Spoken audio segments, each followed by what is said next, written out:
It's the Motorola ThinkPhone, one I've been excited about for a while. As a child of the late 80s, early 90s, of course, when I was growing up, I loved ThinkPads. I love my MacBooks, or my PowerBooks rather, as well, but ThinkPads always have held a special place in my heart. So when I saw that they were coming out with this, I was interested.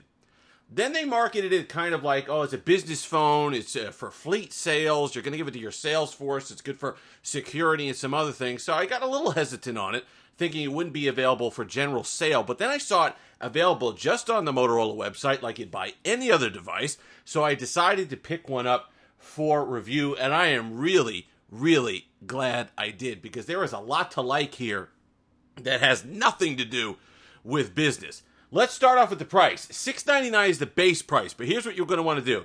Click my link in the description because it helps the channel. But then you're going to put it, this is not an exclusive code or anything, but it's one I found, and you save quite a bit of money. You type in code at checkout, you decide 10. That's you decide 10. I'll spell it out down below in the description. You do that, you're going to get 10% off. $70 off this device right here. So you're going to wind up picking it up for $630. And for that money, boy, do you get a lot. Whether you're looking for a business phone or anything else, just a phone, something a little different. If you're a Moto fan, if you're a smartphone fan, there's lots to like here. Let's talk about the design. First off, what you're going to notice right away, this is a phone that if you like just using the design of the phone, you could carry this around without a case. You got the aramid fiber back on here, feels fantastic on it.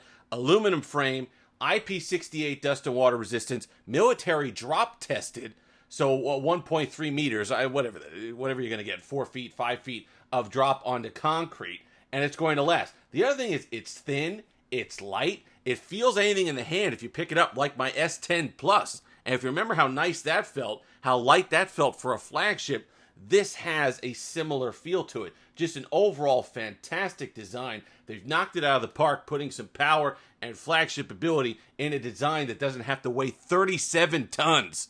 I'm looking at you, Samsung. That S23 Ultra is ridiculous. So there's that. Display. Let's talk about the display. Great display. You're going to come in at 1080p, okay, but then consider the price point. It is an OLED panel, 144 hertz refresh rate. Really nice, too. You notice it. It's smooth. And what I like is the fact that you also get granular controls as to the refresh rate. You could either pick 60, 120, 144. Auto, you could leave it on auto. It could go back and forth to protect battery life. But if you want it rocking at 144 hertz the entire time to take that in, you can do that as well. Good color, good contrast, no problems. Quality OLED display. I've had no issues there. 6.6 inch display as well. So I think it's just, when you add the weight into that, you add the fact that it's a thinner device into that, I really like it. It's a nice balance, nice design, nice fit in the hand. Performance is no slouch either. Snapdragon 8 Plus Gen 1. The Plus is important because it has a huge battery in it, despite not being that heavy. Has a huge battery, 5,000 milliamp hour battery, but that's pointless unless you match it with that, at least that Plus version of the Snapdragon 8. They've done that. So you get the battery efficiencies that come with the Plus version of that chip. 8 gigs of RAM, 256 gigs of storage on this one here. It's plenty fine, especially in the price range and the other stuff that you get. People are going to be looking at this for security. They're going to be looking at it for, you know what I thought of immediately? When I saw the build quality, when I saw how premium it was, I felt it in my hand. It's got the different thing. You don't have to wear a case on it. Kind of remind me, if you've been holding out on those older BlackBerries, if you've been waiting for something that's just a touch more secure, that you're going to have a little bit more control over, then this might be for you. Because you could go in here, fingerprint sensor, super snappy by the way. I love the animation when we're talking the 144 hertz display. So you're going to go in, you're going to go Moto Secure, and you're going to have a whole bunch of things that you could choose from. Your secure folder, network protection, it's going to tell you if you're on an unsecured Wi-Fi connection, stuff like that. Lock screen security, you could scramble your PIN, things like that. Privacy dashboard, it's going to go in here. And I love the privacy dashboard because it'll tell you app by app who's accessing your location, who's accessing the camera, who's accessing the microphone, other things for body sensors, calendar, who has access to your schedule, which is fantastic. You could go in and change that. And then privacy controls, you have that. You can down the camera, down the microphone, whatever it is. But then you go into Permission Manager, and you can see which apps have permissions to what? Location, microphone. You go in and say, I don't want so-and-so app having an issue with having my location. What do they need that for? You could go ahead and turn it off. I like that. I like how clean it is. I like that they put it in a dashboard on an app so you could sit there, go in, and have no confusion as to what you're doing. You don't have to go through an Android menu or anything like that and go through a settings menu and buried in there somewhere you could find your permissions and locations. It's right here in a nice UI so you can choose the privacy options that work for you. Android 13 on this, Moto of course, so you get all the benefits of that. Gotta give it a shake. You got your gestures there, all your favorite Moto gestures.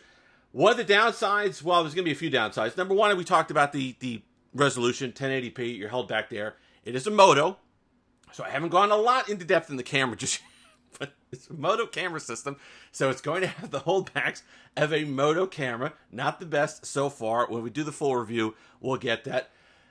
It's an OLED, but they go with that peak display thing where it'll work when it senses that you're moving it or you touch it, but it's not a legitimate always on display, which confuses me a little bit. They say it saves battery.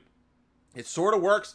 There are times when you pick it up or you move it, you jostle it, and you see, well, I kind of would like this to activate itself faster, but what makes up for it really is still Moto having one of the best lock screens in the business. Being able to hold down on the individual icon, see the entire message, the entire notification, swipe up to interact with it. You can even get quick responses as well. Moto makes one of the best lock screen interfaces in the business. I just wish they would extend that to an always on display instead of a peak display.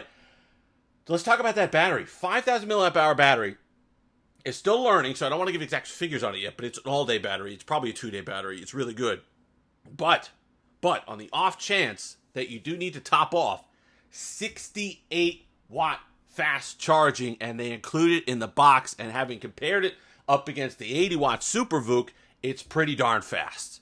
It's pretty darn fast. They do a fantastic job of getting this thing filled up. And because of the Aramid fiber back, you got 15 watt wireless charging as well, NFC, lots to like here. You got a case here that I don't even feel the need to use. I don't know where I put it actually, but it's just a shell case. Not really anything that fantastic or special, but it's something that you could use. Oh, I have it here. Hold on, I'll show it. And it comes in the box, so if you want a little extra protection on top, but personally, I like the design of this. I want to show off this fiber weave. You've got the, I won't call it a convenience key, whatever is the programmable key that Motorola has included here. You hold press, you get a single press to open, you get double press to open. But the cool thing is you could do your double press and link it to all those PC things that have been touted with connection to this phone. Use it for a webcam. Use it to mirror onto a PC. Copy files back and forth. Stream app. You can stream the apps. And you just have to install the Windows PC link on here in a Connect display in order to get it to work. So that's something that people are excited about as well. They've advertised it kind of in connection with the Lenovo ThinkPads. Obviously, they want that synergy there between the ThinkPhone and the ThinkPads, but that's something you just need a Windows PC to take advantage of. So we're going to be testing those as well. Whether you need it for a business phone or you don't, there's a lot to like here. If we're big on this channel about phone for the sake of a phone, this is good for that. If you're not looking for a really fancy camera, you're looking for a bargain, you're looking for power, you're looking for flagship premium build with the power for less money, $630 if you use that code that I put in the description. Boy, this has really impressed me, and it is nice to just pick up a phone that's light, but still well built, but still a flagship quality. You know, everybody says, oh, they got 5,000 milliamp hour batteries now. That's why they're so heavy. This has a 5,000 milliamp hour battery. It's not heavy. Overall, really impressed. Way above what I thought this device would be so far. If you've made it this far, like, comment, subscribe, all that fun stuff. Until next time, have that Steve-licious day.